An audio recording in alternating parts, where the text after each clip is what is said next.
Pemirsa, apakah klaim ketiadaan audit kerugian negara dalam kasus dugaan suap importasi gula yang menjerat Tom Lembong membuat Kans, mantan Mendak itu menang di sidang pra-peradilan besar? Kami akan membahasnya bersama dengan pakar hukum pidana Asmi Syahputra. Selamat malam, Pak Asmi. Selamat malam, Mbak Zilvia. Baik. Bapak, kuasa hukum Tom Lembong menyatakan dalam kasus dugaan suap Tom Lembong tidak ada kerugian negara yang tertuang dalam audit BPK. Apakah poin ini bisa menjadi senjata pembelaan pihak Tom Lembong untuk meyakinkan hakim bahwa penetapan tersangka Tom Lembong keliru? Ya, menurut saya memang salah satunya menarik bicara tindak pidana korupsi itu adalah berkaitan tentang kerugian keuangan negara. Karena salah satu hal esensial yang akan menjadi kata kunci parameter dalam korupsi, salah satunya adalah kerugian keuangan negara. Namun ini memang harus lebih detail lagi. Kerugian keuangan negara yang dimaksud dalam pasal 2 maupun pasal 3 katakanlah karena ada kewenangannya gitu loh. Di pasal 2 itu adalah yang dituju adalah setiap orang, tapi di pasal 3 itu karena kewenangan seseorang, karena jabatan seseorang, karena fungsinya, sarananya, dia tidak ditujukan hanya kepada menguntungkan diri sendiri, tapi bisa juga kalau memberikan kesempatan keuntungan kepada orang lain atau badan hukum lain, ya katakanlah begitu, apakah ada perusahaan atau orang lain gitu. Ini yang nanti menjadi satu titik kunci parameter tuh. Oh, ada yang kadang menyatakan loh tidak ada sih saya secara pribadi, iya gitu loh, tapi apakah karena kewenangan dia, karena kesempatan jabatan yang ada pada dia itu mengakibatkan kausalitas menguntungkan orang lain atau katakanlah badan hukum lain di sini. Nah, ini yang memang harus nanti bisa dapat ditunjukkan di dalam katakanlah persidangan pra-pid ini, siapa yang memang akan katakanlah diuntungkan sehingga menimbulkan kerugian keuangan negara. Oke. Dari pihak Kejaksaan Agung mengatakan bahwa dalam kasus dugaan suap importasi gula yang melibatkan Tom Lembong, kerugian negara itu mencapai 400 miliar rupiah, Pak. Tapi kalau menurut dari kuasa hukum Tom Lembong, tidak ada kerugian negara yang ia temukan dalam audit BPK. Nah, apakah perbedaan ini bisa menjadi celah bagi tim kuasa hukum Tom Lembong untuk bisa meyakinkan hakim bahwa penetapan tersangka Tom Lembong keliru? Ya, inilah gunanya pemeriksaan pra-peradilan, ya. Karena pemeriksaan pra-peradilan ini adalah satu pengawasan horizontal yang dia adalah di pendahuluan. Jadi dalam fase penyelidikan dan penyidikan tadi, pengujian katakanlah penyelidikan, terus nanti ke sprindiknya, akhirnya dalam fase penyidikannya, kalau ada sesuatu yang memang tidak tepat, ada sah atau tidak sahnya, katakanlah begitu, termasuk dalam penetapan tersangka dalam ini, itu dapat diuji. Jadi nanti di dalam sidang pra-peradilan ini, masing-masing pihak akan menunjukkan ada mekanisme, ada prosedural, karena sebenarnya di dalam Perma nomor 4 2016 ini mekanisme yang akan diuji mengacu kepada pasal 77 sampai 83 KUHP itu sepanjang terkait tentang pra-peradilan, pasal 1 angka ayat 10 KUHP itu adalah bicara tentang proseduralnya, bicara tentang formilnya, minimal penyidik kejaksaan harus dapat memastikan ada dua alat bukti yang sah gitu loh. Sepanjang nanti majelis hakim melihat, ya kan, ada dua alat bukti atau bukti permulaan yang cukup gitu loh, dan akhirnya hakim dapat diyakinkan oleh tim penyidik kejaksaan agung, ya hakim akan menolak. Tapi kalau hakim melihat ini tidak ada dua alat bukti yang untuk didalilkan kepada Pak Tom Lembong, artinya bisa saja permohonan pra-peradilan Pak Tom Lembong untuk dikabulkan.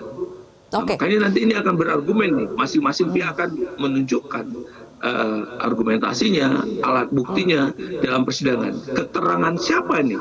Keterangan ahli siapa yang diperiksa untuk mendudukkan bahwa ada kerugian negara? Biasanya itu ada surat-surat kah, alat bukti elektronik kah, atau ada persesuaian antara surat kebijakannya Pak Tom Lembong pada waktu itu di jabatan dia sebagai menteri.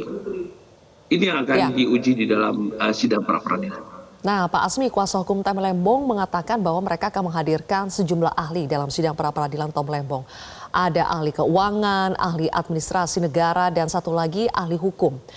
Keterangan apa yang dibutuhkan dari masing-masing ahli tadi untuk bisa membuktikan penetapan tersangka Tom Lembong keliru? Mungkin titik fokus daripada dihadirkan ahli keuangan negara untuk bicara apakah ini dalam ruang lingkup ada kerugian keuangan negara tentunya. Apakah mereka akan lihat, oh ini tidak ada kerugian karena ada dua hal. Ada kerugian keuangan negara yang cenderung masuk ke dalam ranah pidana, ada kerugian negara. Tapi dalam konteks Kejaksaan Agung pasti itu sudah masuk kerugian keuangan negara. Karena kalau cuma kerugian negara, ini ada bisa pengembalian biasanya. Ada harapan di awal-awal tidak masuk ke dalam fase penyidikan. Tapi dalam konteks ini, jaksa mengambil dalam kerugian keuangan negara. Berarti ini yang mau dibantahkan supaya nanti argumentasi ahli keuangan menyatakan, oh ini bukan kerugian keuangan negara. Itu satu. Dari aspek administrasi negara katakanlah, nanti akan bicara tentang, loh ini blades, ini adalah kebijakan. Kebijakan adalah satu tindakan, ini nanti akan bilang, loh dalam pidana itu adalah perbuatan. Tindakan nanti akan dia bilang, ya tidak bisa dong tindakan pejabat publik yang pada waktu itu mungkin apakah dihadapkan sesuatu, misalnya kebutuhan gula nasional pada waktu bagaimana akan dilihat datanya. Administrasi negara akan bilang, loh ini tidak masuk karena adalah kebijakan, bukan perbuatan kejahatan, mens rea dan segala macam. Tapi perlu diingat, di dalam KUHP itu tidak hanya tersangka itu bukan seseorang karena perbuatannya, tapi keadaannya. Keadaan di sini dimaksud tadi, apakah Pak Tom Lembong dalam mengambil katakanlah kebijakannya itu tadi sudah melakukan 3P-nya saya bilang, prosedur, profesional, proporsional. Apakah prosedur yang dilakukan oleh beliau pada waktu mengambil kewajiban itu sudah jelas. Misalnya ada mekanisme, harus mengambil persetujuan katakanlah dalam kementerian, persetujuan misalnya dalam presiden, atau persetujuan antara beberapa kabinet. Apakah mekanisme titik koordinasi ini dilakukan atau tidak? Jadi tidak boleh lompat pagar nih.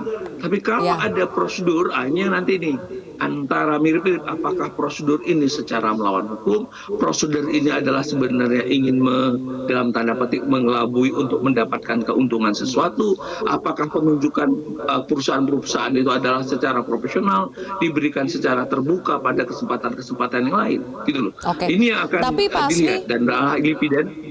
Ya, yang kami pahami kan hakim di sidang pra-peradilan itu tidak akan memeriksa materi pokok perkara ya. Jadi apakah sebetulnya hitungan soal apakah ada kerugian keuangan negara atau tidak itu masuk materi pokok perkara atau bagaimana?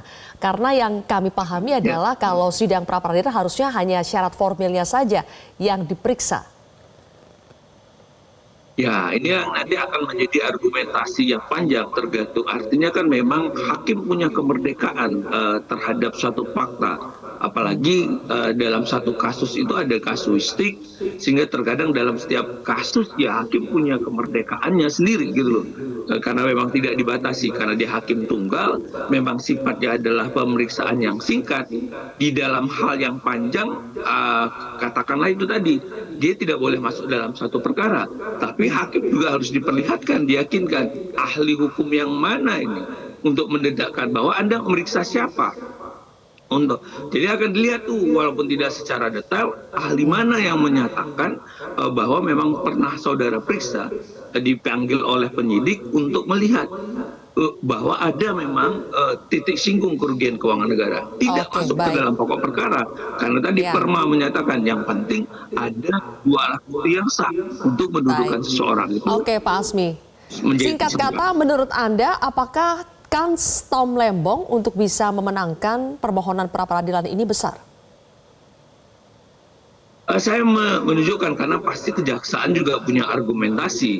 Tinggal kita lihat saja. Saya sih masih memilih 50-50 ya. Jadi tergantung nanti pada di pembuktian karena memang diberikan dalam katakanlah hari kedua, hari ketiga itu kan akan nampak.